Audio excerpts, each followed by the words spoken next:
ভাগ্যই তেওঁকহে সহায় কৰে, যিজনে কঠিন পৰিস্থিতিৰ সন্মুখীন হৈও নিজৰ লক্ষ্য পাহৰি নাযায়।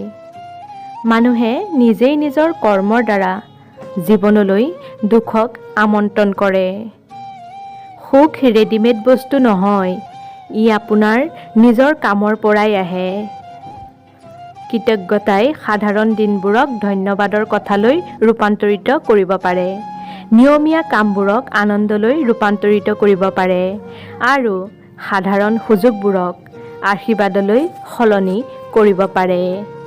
কৃতজ্ঞতা এনেকুৱা এটা ডাঙৰ বস্তু। আপোনাৰ জীৱনৰ সুখ নিৰ্ভৰ কৰে আপোনাৰ চিন্তাৰ মানদণ্ডৰ ওপৰত। সুখ হ'ল যেতিয়া আপুনি যি চিন্তা কৰে, যি কয় আৰু যি কৰে তাৰ মাজত মিল থাকে। আমাক সুখী কৰা মানুহবোৰৰ প্ৰতি আমি কৃতজ্ঞ হওঁ। তেওঁলোকেই হৈছে আমাৰ আত্মাক ফুলি উঠা মনোমোহা মালিক।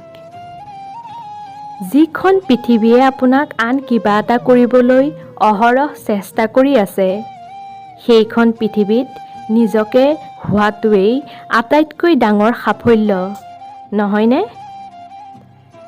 জীৱনৰ সৌভাগ্য হ'ল আপুনি প্ৰকৃততে যিজন সেইজন হোৱা। তোমাৰ সময় সীমিত, আন কাৰোবাৰ জীৱন কটাবলৈ নষ্ট নকৰিবা। সফলতা চূড়ান্ত নহয়, বিফলতা মাৰাত্মক নহয়, আগবাঢ়ি যোৱাৰ সাহসেই গুৰুত্বপূৰ্ণ। সফলতা সুখৰ চাবিকাঠি নহয়, সুখ সফলতাৰ চাবিকাঠি। যদি আপুনি যি কৰি আছে তাক ভাল পায়, তেন্তে আপুনি সফল হ'ব। সফলতা হ'ল কোনো উৎসাহ হেৰুৱাই বিফলতাৰ পৰা বিফলতালৈ উজুটি খোৱা। আটাইতকৈ শক্তিশালী যোদ্ধা দুজন হ'ল ধৈৰ্য আৰু সময়। দুৰ্বল মানুহে কেতিয়াও ক্ষমা কৰিব নোৱাৰে। ক্ষমা হৈছে শক্তিশালীৰ বৈশিষ্ট্য। দয়াই নিন্দাতকৈ অধিক পাপ নিৰাময় কৰিব পাৰে। ভুল কৰাটো মানৱীয়, ক্ষমা কৰা ঐশ্বৰিক। জীৱনটো ধুমুহা পাৰ হ'বলৈ অপেক্ষা কৰা নহয়, বৰষুণত নাচিবলৈ শিকাটোৱেহে জীৱন। জীৱনটো চুটি আৰু ইয়াক মিঠা কৰাটো আপোনাৰ ওপৰত নিৰ্ভৰশীল। জীৱনৰ দুটা আটাইতকৈ গুৰুত্বপূৰ্ণ দিন হ'ল আপুনি জন্ম লোৱা দিনটো আৰু কিয় সেইটো গম পোৱা দিনটো। যিমানেই সৰু নহওক কিয়, কোনো ধৰণৰ দয়াৰ কাম কেতিয়াও অপচয় নহয়। নিজকে বিচাৰি উলিওৱাৰ আটাইতকৈ উত্তম উপায় হ'ল নিজকে আনৰ সেৱাত হেৰুৱাই পেলোৱা। উদাৰতাই হ'ল আপুনি পাৰাতকৈ অধিক দিয়া আৰু গৌৰৱ হৈছে আপোনাৰ প্ৰয়োজনতকৈ কম লোৱা। যিজন ব্যক্তিৰ নিজৰ ওপৰত বিশ্বাস নাই, তেওঁ কোনো কামতেই সফল হ'ব নোৱাৰে, কেতিয়াও নোৱাৰে। শিকিবলৈ এৰি দিলেই মানুহ বুঢ়া হয়, নতুন নতুন কথা শিকি থাকিলে মানুহ চিৰকাল ডেকা হৈ থাকে। মনটোক ডেকা কৰি ৰখাটোৱেই হ'ল জীৱনৰ আটাইতকৈ ডাঙৰ কাম।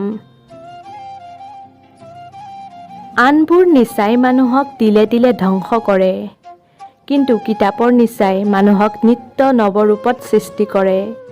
প্ৰত্যেকখন ভাল কিতাপে মানুহৰ মনৰ দিগন্ত আগতকৈ কিছু বহল কৰি দিয়ে, তেওঁৰ চেতনা আগতকৈ কিছু প্ৰসাৰিত কৰি দিয়ে, তেওঁৰ কল্পনা আগতকৈ কিছু সমৃদ্ধ কৰি দিয়ে। কিতাপৰ নিচা বহুত গুণে ভাল। আমাক এনে শিক্ষা লাগে যাৰ দ্বাৰা আমাৰ সৎ চৰিত্ৰ গঠন হয়, যাৰ দ্বাৰা মানসিক বল বুদ্ধি হয়, যাৰ দ্বাৰা বুদ্ধিমত্তা প্ৰসাৰিত হয় আৰু যাৰ সহায়ত আমি নিজৰ ভৰিত থিয় দি আত্মনিৰ্ভৰশীল হ'ব পাৰোঁ। নজনাটো সিমান ডাঙৰ কথা নহয়, শিকিবলৈ ইচ্ছা নকৰাটোহে লাজৰ কথা। ভাগ্যক বিশ্বাস নকৰিবা, বিশ্বাস কৰিবা তোমাৰ শক্তিক। ধন্যবাদ বন্ধু বান্ধৱীসকল। আজিৰ ভিডিঅ'টো ইমানেই। যদি ভিডিঅ'টো ভাল পালে লাইক এটা কৰি শ্বেয়াৰ কৰি দিব আৰু কমেণ্টত জনাবলৈ নাপাহৰিব আপোনালোকে কেনে পালে। আৰু এনেধৰণৰ ভিডিঅ'ৰ বাবে আমাৰ চেনেলটো ছাবস্ক্ৰাইব কৰি ৰাখিব। আজিলৈ আহিছোঁ, পুনৰ লগ পাম নতুন এটা ভিডিঅ'ৰ সৈতে।